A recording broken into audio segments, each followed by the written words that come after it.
Terima kasih Pak Dokter. Saya sangat tertarik itu yang disampaikan Pak Dokter Iris tadi tentang new normal itu. Saya punya bayangan tapi saya tidak mendebatkan istilah yang pas. Tapi itu istilahnya luar biasa. Mohon maaf Pak Fahmi, boleh diperkenalkan diri dulu? Oh, ngaten ya. Biar Oke. audiens kita bisa. Oke. Ibu sekalian, selamat siang. Assalamualaikum warahmatullahi wabarakatuh. Waalaikumsalam. Perkenalkan, nama saya Fahmi Akbar Idris. Saya dari pengurus wilayah NU DIY, pengurus pusat, pengurus istilah kita, pengurus besar NU di Jakarta. Saya kebetulan salah satu pengurus di Lembaga Perekonomian NU. Terima kasih sudah diundang, Pak Dori. Pada saat saya datang diundang, saya diskusi dengan 2 minggu yang lalu saya ketemu Mas Iwan, kita diskusi. Dan salah satu topik yang waktu itu menjadi pertanyaan saya juga kepada Mas Jos Iwan itu, Mas, ini mesin sudah mau kolaps semua ini. Saya bilang gitu.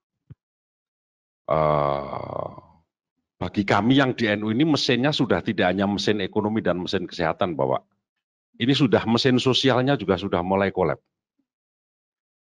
Kita semua tahu bahwa di NU itu tradisi sosial itu sangat luar biasa tinggi. Tidak hanya di Jogja, ini seluruh Indonesia. Mulai tahlilan, yasinan, pengajian, mujahadah, ini almost every day. Setiap hari.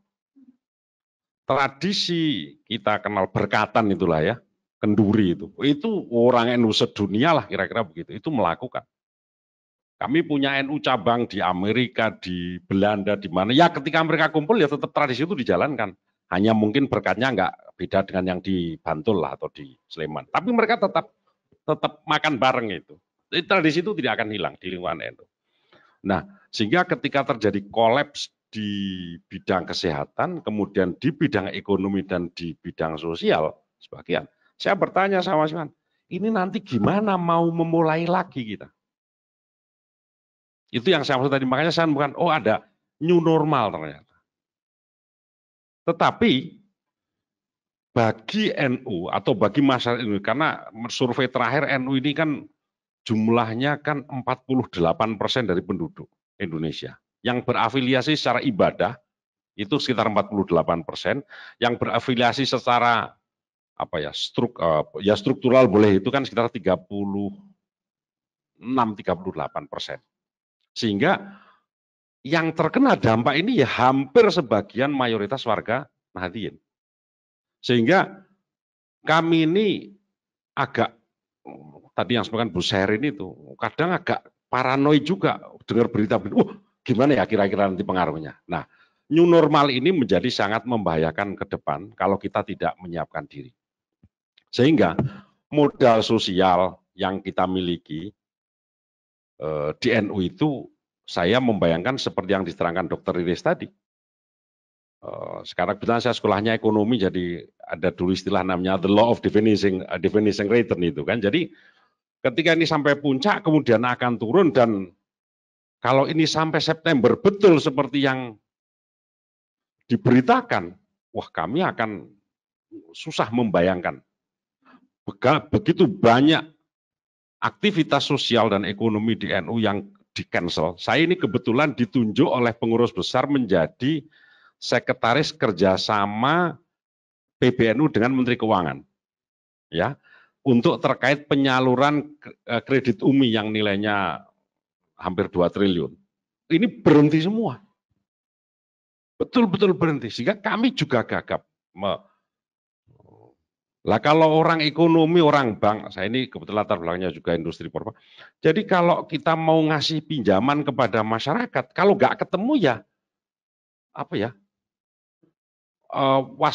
was-was sekali kan gitu. Ih, lancar. Nah, karena itu saya mengatakan bahwa pakai bahasa saya ini, ternyata saya nemu bahasanya di sini bahwa kesehatan oke lah, kita sudah ini harus kita jalani, kita harus ikuti gitu kan.